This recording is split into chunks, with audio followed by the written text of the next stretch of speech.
Hello guys, in this video I am going to show you how to show weather display on the GPS Tracks application.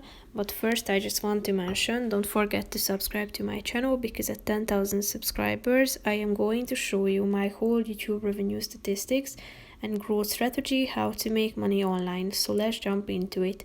First of all, open the application on your phone. After that, tap on the settings button down below in the right side corner of the screen. And then you should tap on the Pro button.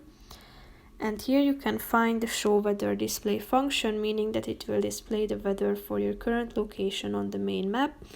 The GPS Tracks Pro subscription is required for this feature, so you need to purchase it first and then you will be able to turn it on. As you can see it here, you can choose from 2 packs. So that's pretty much it for this video, guys. See you in the next one. Bye bye.